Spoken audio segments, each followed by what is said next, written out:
We have a good show for you today. Coming up, you can probably tell by our little coffee table here that we're gonna get busy. We're gonna blow some things up in a second. Maybe we're gonna try to blow some things up real good today. And we're gonna have your tough tax questions. Nobody wants to do these, but what you want to know, before you file and before you might have to file an extension. All right.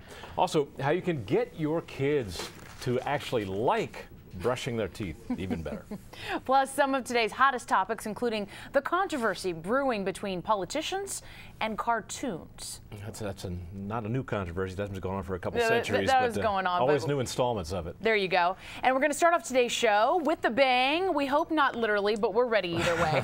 Apparently, you got plastered last time we had. I got green pantyhose, but it was fun. Mary Porter Green is the founder of the Curiosity Zone, and she's ready now to show us how science is everywhere, including underwater. With a volcano sometimes. Absolutely. Well, today we actually have a really fun 3-in-1 experiment for you. And again, a Curiosity Zone, which is out in Ashburn, we teach families, little kids and their parents, how to find the science in everything all the time. So this is all stuff. She has the fun job. I mean, she gets play. We do. And in fact, we made up parts of this experiment. It's combining a lot of different things. But this experiment's so cool. We do it on our birthday parties on the weekends at C-Zone. It's awesome. Kids love it. And this is stuff. C-Zone, you said. That's Curiosity Zone is what I say in shorthand. Yes. Kids-size Science Lab. We do everything that's safe and appropriate for little ones to do themselves. And so what we've done here is take some really common ingredients. What we're teaching in this experiment is 3 things. One is color combinations and how colors come together and make different colors. Okay. We're also teaching about the density of liquids. Did you hear that? My phone isn't off. Sorry, guys. Tell them no anchovies, okay? Those are pretty fun. Oh, thank you. I thought I turned it off. I swear, I'm like my mother in a movie theater. Sorry, it's going off now. As you were saying, Mary. As I was saying.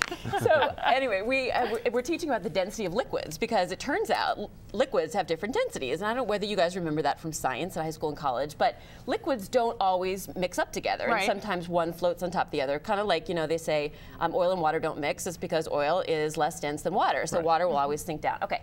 So that's we're why going you to do a always thing get oil slicks. Exactly. When the oil tanker crashes into the iceberg. Yes, and why it makes the roads dangerous when it rains, right? Because then all that stuff. Okay, so then, and then we also are teaching about acid-base reactions. So what we're going to do is we're going to make a density layer, sort of liquid sculpture in our container. Then we're going to blow it up, and we're going to see, but it's not going to erupt, I promise, and nobody's going to get dirty. It's okay. We're ready. We're ready. It just kind of boils, and it looks really cool. What do we need to do first? Okay, the first thing we're going to do is we're going to pour oil up to about halfway, if you want to do that. Alrighty. Just shy of halfway. And any kind of oil will work that you buy at the grocery store? You know what? You know what's great about this experiment is use whatever you have in your kitchen, because what you'll figure out. Perfect. He's like, good stuff. What you'll figure out is that, it's a science experiment, and you'll figure out the density very quickly. Is it more dense? Is it less dense? If it's more dense, it goes to the bottom. If it's less dense, it goes to the top. All right, the next thing we're going to put in is vinegar. And I have actually added color to the vinegar to make the layers look super duper cool. Now, do you guys have a hypothesis about whether vinegar is less dense or more dense than oil? Is it going to float or is it going to sink? It's going to sink. Because I make, based upon my calculations with the Italian dressing. Yeah, and this is kind of when I do oil and vinegar with my salad. We're basing this off of our eating. This is kind of like blue salad dressing, because this is vinegar, only dyed blue. And you could make blue salad dressing if you wanted to be entertaining at your next party. All right, so pour that in, and pour it into about, I would say, 1/2 inch to 1 inch. Okay. Because I think I just sort of gave it away, but you're right, it's going to go to the bottom. That looks cool. Pour a little bit more in there. That does look cool, doesn't it? It does. Makes these little crazy. How's that? There you go. Perfect. Neat. All right. Our final layer. A lava lamp. Looks like marble. Yeah, it does. It gets much better. Okay. This is rubbing alcohol. All right. And this you may or may not have in your house. This experiment's fun just with these 2 layers, but it's even more fun, more cool to add more layers. Is this where you turn into Werner von Braun here?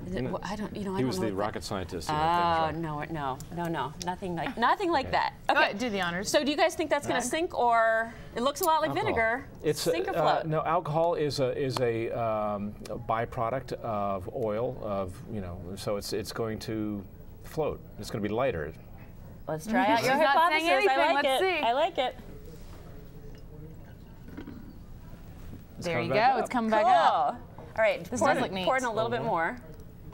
There you go. Perfect. God, that's beautiful. It's neat, right? Yeah. Kids love this stuff. Yeah, the things you can do with just the And stuff it's around your house, patriotic, right? too. Well, yes, and you can go on and on and on like this. What did you say? He said it's patriotic He said because it's it's sort of red, white, and blue. I'm sorry.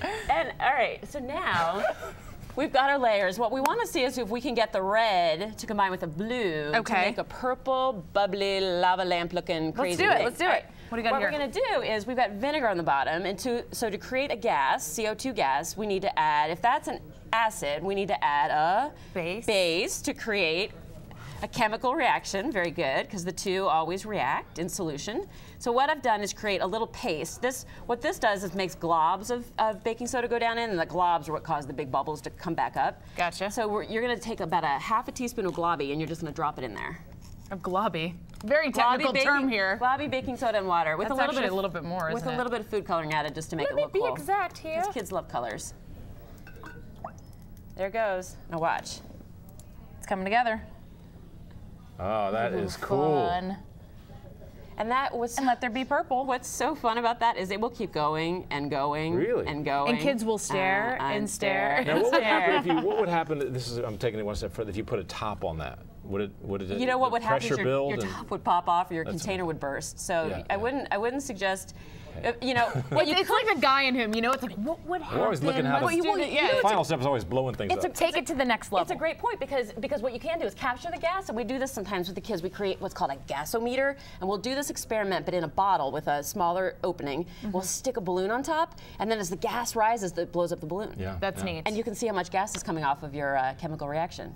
This is something just to do at home with, everybody has this in their cupboards. Just put it out there and. We had a lot of traffic on our website during the snow, the 2 weeks of crazy blizzard. The parents were looking for a way out. Yes, because we have tons and tons of experiments at our website, curiosityzone.com, and this is all stuff that you should, most of us, have in your kitchen, and it's stuff that kids will just look at and wonder about and ask questions about, and that's really what Curiosity Zone is all about. Right, exactly. And that brings me to my next point, because science is really intimidating for a lot of kids. It was really intimidating for me. I always like these kinds of things, but transitioning from this into the harder science, I mean, the periodic tables and whatever else is an entirely different thing. But how would you use this to impart that kind of scientific knowledge? Well, in our birthday parties and in our classes too, what we do is teach the science. So we actually are using words: acid, base, density, molecules, liquids, etc.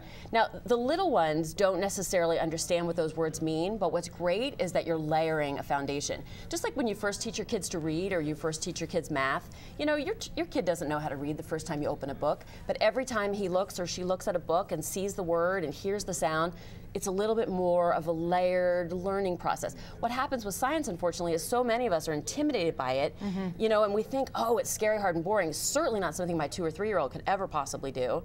So we just kind of avoid it, and maybe we point at things and wonder about it. And a lot of the stuff that's on TV and the internet right now is about big wow factor, but it doesn't explain it to the kids. What we do is you can get them more familiar. We explain it, we let them do it themselves, so they get that great early foundation with the vocabulary, with the technique, with the scientific method of, oh, let me identify a problem and then figure out if I can find a solution. Basically, don't be afraid. We appreciate you coming in. Too bad I have to cut you off, but we love the projects. Mary Porter Green from Curiosity Zone, thanks for coming in. Thanks for having me. I wish you'd been here 2 weeks ago. I would have had something to do during the snow all that time. Thank you, Mary.